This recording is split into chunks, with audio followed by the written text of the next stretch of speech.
পাট পণ্যের কাঁচামাল উৎপাদনকারী দেশ নিজের দেশের কাঁচামাল কাজে না লাগিয়ে রপ্তানি করছে ভিন দেশে। বেশিরভাগ পাটই রপ্তানি হয় প্রতিবেশী দেশ ভারতে। ভর মৌসুমে সস্তা দরে পাটের সর্বোৎকৃষ্ট চালান নিয়ে যায় তারা।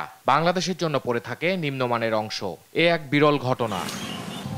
খাত সংশ্লিষ্টরা বলছেন, বিশ্বে যত কাঁচা পাট রপ্তানি হয় তার প্রায় ৮০ ভাগই যায় বাংলাদেশ থেকে। কিন্তু এ কাঁচামাল দেশীয় শিল্পের উৎপাদনে কাজে লাগানো গেলে বিশ্বের $25 বিলিয়ন বাজারে বাংলাদেশের অর্থনৈতিক উপস্থিতি হতে পারে 10 বিলিয়নের। প্রান্তিক চাষি যারা আছে তাদের সাথে একটা আন্তর্জাতিক এবং দেশীয় কিছু ট্রেডার আছে, তাদের একটা সংস্রব আছে, একটা সংযোগ আছে। তারা আগেই তাদেরকে দাদন দিয়ে এই পাটগুলোকে তারা সংরক্ষণ করে রাখে। পাটের যে আমাদের কতগুলো এরিয়া আছে ওই জায়গায় কিন্তু তারা একটা নেটওয়ার্কিং করে রেখেছে।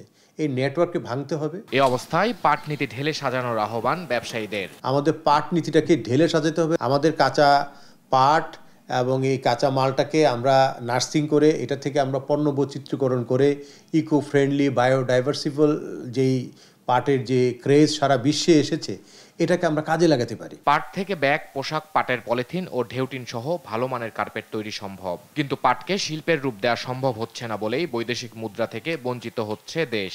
এজন্য কাঁচামাল রপ্তানি না করে দেশে উৎপাদন বাড়ানোর পরামর্শ অর্থনীতিবিদদের। তো অত্যন্ত কম মূল্যে তারা পার্শ্ববর্তী দেশ সেখানে রপ্তানি করে পণ্য, বিশেষ করে রজুট, এবং একই সঙ্গে এই যে চটের বস্তা যেগুলো, তারপরে যে সুতলি, সেগুলো রপ্তানি করে আমাদের পার্শ্ববর্তী দেশ ভারত থেকে শুরু করে আফ্রিকার কিছু দেশে।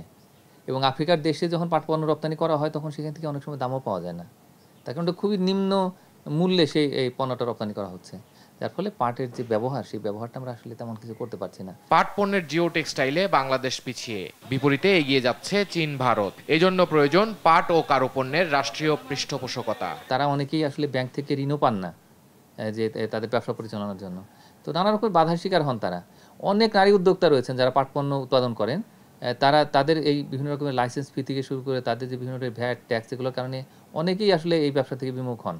অথচ তারা কিন্তু $1 বিলিয়ন এক্সপোর্ট করতে পারতেন এক পাটভূমি পণ্য দিয়ে, এবং দেশের যে কাঁচামাল সেটাই ব্যবহার হতো যদি এখানে পৃষ্ঠপোষকতা থাকতো। প্রণোদনার ধারাবাহিকতা বজায় রাখার পাশাপাশি অ্যান্টি ডাম্পিং নীতি শিথিল করার আহ্বানও খাত সংশ্লিষ্টদের। ইফতেখার রেজা, দেশ টিভি, ঢাকা।